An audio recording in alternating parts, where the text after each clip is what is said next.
एकता समाचार, हर खबर सबसे पहले। भारतीय जनसंघ के संस्थापक डॉक्टर श्यामा प्रसाद मुखर्जी की 125वीं जन्म जयंती के पावन अवसर पर आज सागवाड़ा में विभिन्न कार्यक्रमों का आयोजन किया गया। इस विशेष उपलक्ष्य में पुनर्वास कॉलोनी स्थित श्यामा प्रसाद उद्यान में भारतीय जनता पार्टी नगर मंडल सागवाड़ा के पुनर्वास कॉलोनी शक्ति केंद्र के 4 बूथों की एक संयुक्त बैठक आयोजित की गई। ये महत्वपूर्ण बैठक पूर्व सांसद कनकमल कटारा की मुख्य आतिथ्य में संपन्न हुई। कार्यक्रम में विशिष्ट अतिथि के रूप में पूर्व पालिका अध्यक्ष बादामी लाल मेहता, पूर्व पालिका उपाध्यक्ष नारायण लाल दर्जी, पूर्व नगर अध्यक्ष श्याम भट्ट और पालिका के पूर्व नेता प्रतिपक्ष हरीश सोमपुरा उपस्थित रहे। बैठक की अध्यक्षता नगर अध्यक्ष यशवंत गवारिया ने की। इस अवसर पर आयोजित संगोष्ठी में उपस्थित वक्ताओं ने डॉक्टर मुखर्जी के प्रेरक जीवन और राष्ट्र निर्माण में उनके अमूल्य योगदान पर विस्तार से प्रकाश डाला। वक्ताओं ने उनके उच्च शैक्षणिक जीवन, राष्ट्र के प्रति उनकी गहरी चिंता और विशेष रूप से कश्मीर को विशेष दर्जा दिए जाने के खिलाफ उनके ऐतिहासिक और मुखर विरोध को याद किया। एक देश में 2 विधान, 2 प्रधान और 2 निशान नहीं चलेंगे का नारा बुलंद करने वाले डॉक्टर मुखर्जी के संघर्षों को याद करते हुए वक्ताओं ने बताया कि किस तरह उन्होंने कश्मीर में लागू परमिट व्यवस्था का पुरजोर विरोध किया था। इसी आंदोलन के दौरान कश्मीर में उनकी गिरफ्तारी हुई और बाद में रहस्यमयी परिस्थितियों में उनका निधन हो गया। उनके इस सर्वोच्च बलिदान और संघर्ष गाथा को आज के कार्यकर्ताओं के समक्ष बेहद आत्मीयता से साझा किया गया। कार्यक्रम के समापन पर उपस्थित सभी अतिथियों, पदाधिकारियों और कार्यकर्ताओं ने डॉक्टर श्यामा प्रसाद मुखर्जी के चित्र पर पुष्पांजलि अर्पित कर उन्हें भावभीनी श्रद्धांजलि दी। इस अवसर पर भाजपा के कई वरिष्ठ पदाधिकारी एवं निष्ठावान कार्यकर्ता मौजूद रहे। सभी ने राष्ट्र हित में डॉक्टर मुखर्जी के दिखाए मार्ग पर चलने का संकल्प दोहराया। आज 6 जुलाई 2026 को पूरे देश के अंदर डॉक्टर श्यामा प्रसाद मुखर्जी की जन्म जयंती कार्यक्रम का आयोजित किया गया।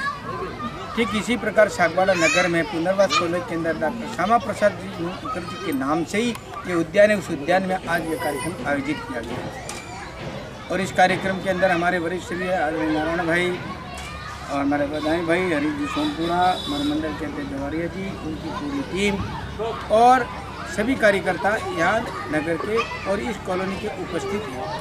और ऐसे अवसर भी कहते हैं कि डॉक्टर श्यामा प्रसाद मुखर्जी राष्ट्रीयता और इस देश की अखंडता के एक प्रतीक हैं कि वाकई में इन्होंने दृढ़ता से यह काम इन्होंने मन में ठान लिया। कश्मीर 370 धारा हटाने का एक प्रण ले लिया। ये मैनिफेस्टो में आज दिन तक चला और उसके अंदर 2019 के अंदर आदरणीय नरेंद्र भाई मोदी जी ने 2019 में हमारे नरेंद्र मोदी ने धारा 370-35A को हटाने का काम किया, राम मंदिर बनाने का काम किया, 3 तलाक का काम किया। ये डॉक्टर श्यामा प्रसाद मुखर्जी के विचार थे।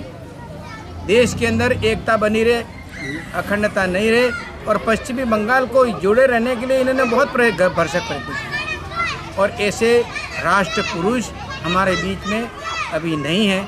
इनको याद कर रहे हैं, जन्म जयंती भी याद कर रहे हैं, उनकी पुण्यतिथि पे भी याद करते हैं। देश के अंदर विभिन्न कार्यक्रम का आयोजन किया जा रहा है और उनके सिद्धांतों का आज दिन तक मानते हुए भारतीय जनता पार्टी का कार्यक्रम जनसंघ से, यानी इनकी पार्टी बनाई थी दिया, और दिया के बाद में फिर जनसंघ के बाद में फिर जनता पार्टी के बाद में फिर वापस भारतीय जनता पार्टी का नाम 1980 में डॉक्टर हमारे अटल बिहारी वाजपेयी साहब ने बॉम्बे के अंदर इसकी स्थापना की, जिसके मेरी भी उपस्थिति मानी। ये आज देश के अंदर नंबर 1 22-23 करोड़ की पार्टी है। ये किसी पार्टी के अंदर इतनी सदस्यता नहीं है। ऐसी पार्टी भारतीय जनता पार्टी है और डॉक्टर श्यामा प्रसाद मुखर्जी पंडित दीनदयाल उपाध्याय के सिद्धांतों पर आज ये पार्टी टिकी हुई है, ये राष्ट्र को समर्पित है। मुखर्जी जनसंघ के स्टार्टअप के और संगठन को इन्होंने जो दिया, दीनदयाल जी उपाध्याय जी ने जो दिया, वो संगठन कभी नहीं भूल सकता। क्योंकि आज उस समय इनका एक ही नारा था, एक राष्ट्र एक विधान, 2 विधान नहीं चलेंगे। और उसी के तहत उन्होंने अपनी कुर्बानी दी और उनका बलिदान है। बलिदान से ही आज तक दिन तक भारतीय जनता पार्टी इतना लंबा सफ़र तय कर रहा है, क्योंकि ये वीरों की पार्टी है। और जितने भी भारतीय जनसंघ के समय से जितने भी अध्यक्ष रहे, इन सब का श्यामा प्रसाद मुखर्जी, दीनदयाल उपाध्याय, इन सब का समर्पण ही हुआ है, बलिदान ही हुआ है। उनकी प्राकृतिक मृत्यु किसी की भी नहीं हुई। जो भी जनसंघ का अध्यक्ष बनता था उस समय मोहर लग जाती थी कि इसकी मौत पक्की है। एक ही अटल बिहारी वाजपेयी ऐसे अध्यक्ष रहे जो अपने जीवन पर अध्यक्ष भी रहे, प्रधानमंत्री भी रहे, सर्व पदों पर रहे।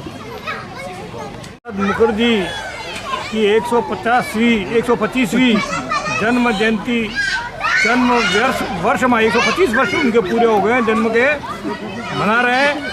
और हम भारतीय जनता पार्टी के सारे देश के नेताओं को भी मैं बहुत बहुत बधाई देना चाहता हूं कि हमारे देश के यशस्वी प्रधानमंत्री नरेंद्र भाई मोदी और जुझारू भारतीय जनता पार्टी के कार्यकर्ताओं के कारण से हमारे संस्थापक डॉक्टर श्यामा प्रसाद मुखर्जी के सपनों को हमने बंगाल में साकार किया है।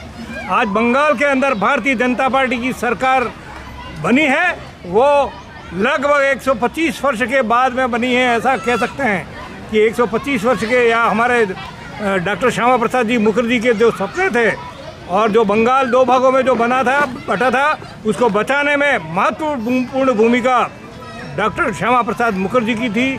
और जो बलिदान वहाँ के नागरिकों ने किए हैं पिछले वर्षों के अंदर, वो उन बलिदानों के कारण से आज भारतीय जनता पार्टी की सरकार बंगाल के अंदर बनी है। वह हम श्रद्धांजलि देते हैं हमारे नेता को कि उनके पद चिन्हों पे चलते हुए हमने यह हासिल किया है। जय हिंद, जय भारत। आज पूरे भारतवर्ष में डॉक्टर श्यामा प्रसाद मुखर्जी की जन्म जयंती 125वीं जन्म जयंती मनाने जा रहे हैं। आज बड़ी हम खुशी है कि डॉक्टर श्यामा प्रसाद मुखर्जी जो नेहरू जी के मंत्रिमंडल में उद्योग मंत्री रहे, लेकिन नेहरू जी ने कश्मीर में 370 की धारा जो लगाई उसका उन्होंने पुरजोर विरोध किया और 370 धारा के विरोध में इन्होंने मंत्रिमंडल से उद्योग मंत्री से अपना इस्तीफा देकर उन्होंने एक नया संगठन खड़ा किया जो भारतीय जनसंघ के नाम से गठन कर उन्होंने कांग्रेस सरकार को टक्कर देने के लिए भारत में आज हम भारतीय जनता पार्टी के रूप में खड़ी है, जो नरेंद्र मोदी और अटल बिहारी वाजपेयी के माध्यम से पूरे भारत में भारतीय जनता पार्टी का विस्तार हुआ है और आज देश विकास की ओर अग्रसर है। यही हम कहकर डॉक्टर श्यामा प्रसाद मुखर्जी को धन्यवाद देते हैं।